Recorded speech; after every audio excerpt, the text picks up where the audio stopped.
Shalom keluarga damai, bertemu kembali dalam Sapaan Damai Sejahtera Sabtu 16 Juli 2022.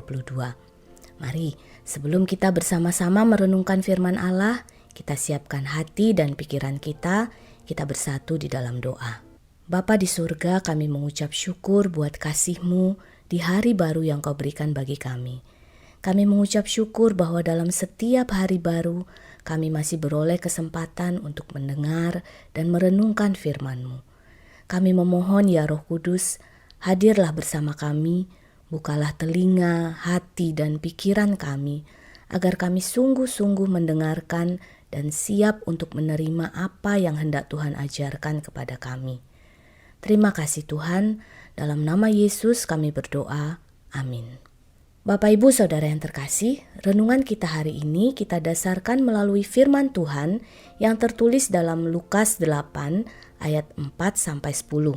Saya akan membacakan sampai ayat ke-8 saja. Demikian firman Tuhan.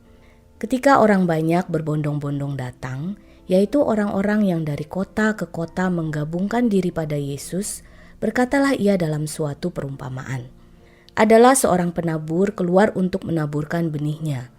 Pada waktu ia menabur, sebagian benih itu jatuh di pinggir jalan, lalu diinjak orang dan burung-burung di udara memakannya sampai habis. Sebagian jatuh di tanah yang berbatu-batu, dan setelah tumbuh ia menjadi kering karena tidak mendapat air. Sebagian lagi jatuh di tengah semak duri, dan semak itu tumbuh bersama-sama dan menghimpitnya sampai mati. Dan sebagian jatuh di tanah yang baik, dan setelah tumbuh berbuah 100 kali lipat. Setelah berkata demikian, Yesus berseru, "Siapa mempunyai telinga untuk mendengar, hendaklah ia mendengar."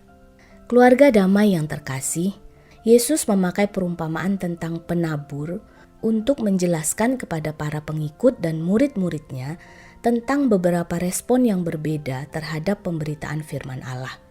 Dalam perumpamaan ini yang dimaksud dengan penabur adalah Yesus Kristus, sedang benih adalah firman Allah atau Injil keselamatan. Di sini dikatakan penabur keluar untuk menaburkan benihnya. Kita lihat bahwa benih ini ditaburkan di berbagai tempat.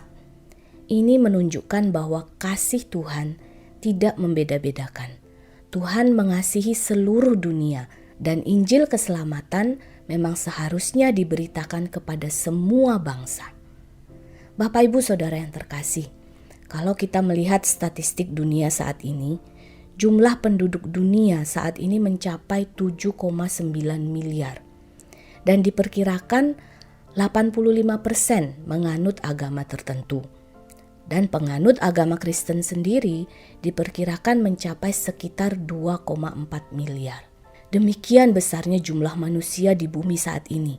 Dan Tuhan Allah mengasihi setiap pribadi. Dan berita Injil keselamatan ini diperuntukkan untuk semua orang. Namun Bapak Ibu Saudara, dari sekian banyak populasi di dunia ini, belum semua mendengar tentang Injil keselamatan.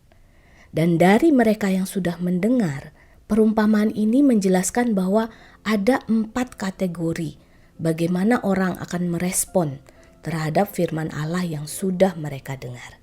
Mari Bapak Ibu Saudara, kita akan melihat bagaimana 4 respon yang berbeda tersebut.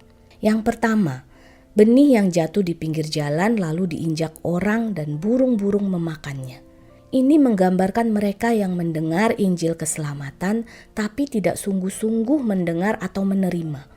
Burung-burung menggambarkan iblis yang dengan segera datang dan merampas firman itu dari hati mereka. Iblis selalu mencari kesempatan untuk menjauhkan kita dari Tuhan.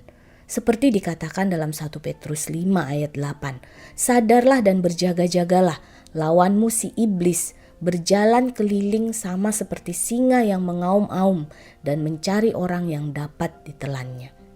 Bapak Ibu Saudara, benih itu jatuh di pinggir jalan. Tanah di pinggir jalan itu biasanya keras, sehingga akar tidak bisa masuk ke dalamnya. Jadi ini seperti hati yang keras, tidak mau menerima firman Allah. Mungkin ketika mereka mendengar, mereka akan berkata, "Ya itu kan menurut kepercayaanmu, tapi belum tentu itu benar." Karena itulah ketika firman itu tidak dapat masuk ke dalam hatinya, dengan mudah iblis akan merampas firman itu daripadanya. Yang kedua, benih yang tumbuh di tanah berbatu. Setelah tumbuh menjadi kering karena tidak mendapat air. Ini adalah orang yang setelah mendengar firman itu menerimanya dengan gembira. Tetapi mereka itu tidak berakar. Mereka percaya sebentar saja dan dalam masa pencobaan mereka murtad.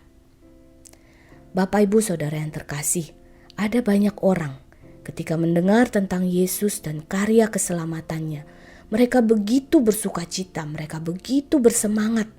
Bahkan mungkin kita bisa melihat mereka menggebu-gebu bercerita tentang kebaikan Tuhan.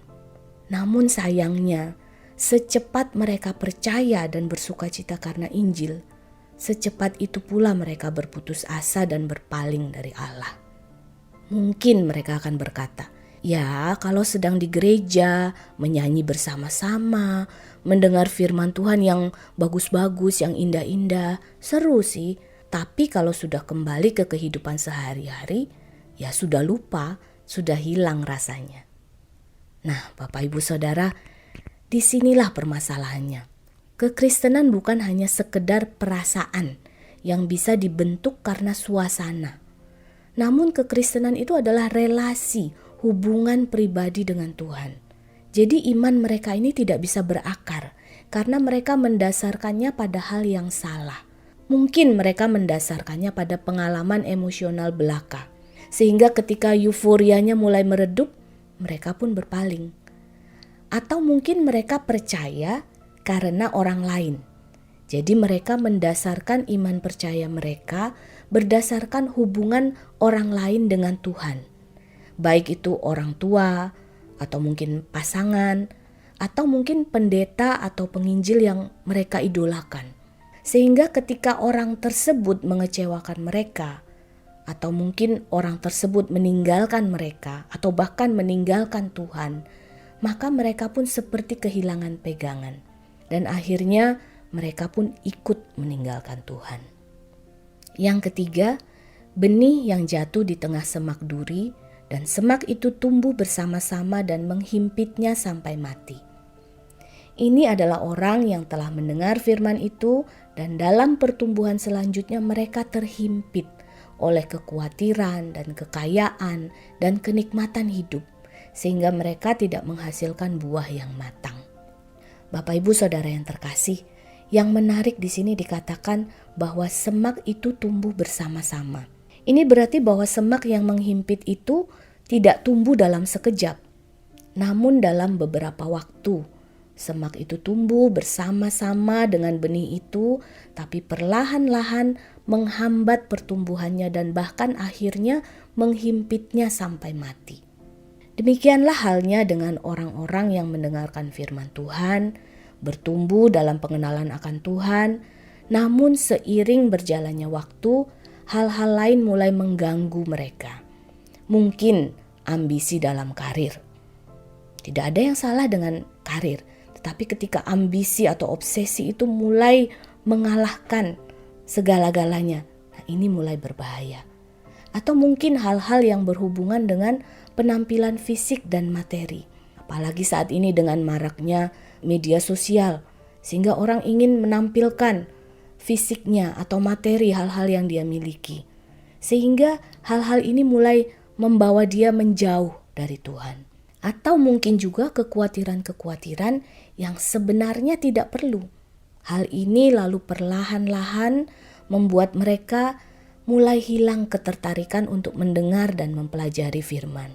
Dan tanpa terasa akhirnya mereka benar-benar terhilang. Bapak Ibu Saudara yang terkasih, banyak orang yang mendengar firman Allah. Apalagi di tengah globalisasi dan teknologi saat ini yang memungkinkan firman Allah dapat dikumandangkan dengan berbagai cara. Banyak orang yang akan mengaku sebagai pengikut Kristus. Namun perumpamaan ini menunjukkan bahwa hanya ada 1 dari 4 yang akan terus bertumbuh dalam imannya kepada Kristus. Yakni yang keempat ini yang jatuh di tanah yang baik.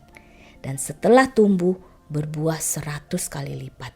Inilah orang yang setelah mendengar firman itu menyimpannya dalam hati yang baik dan mengeluarkan buah dalam ketekunan.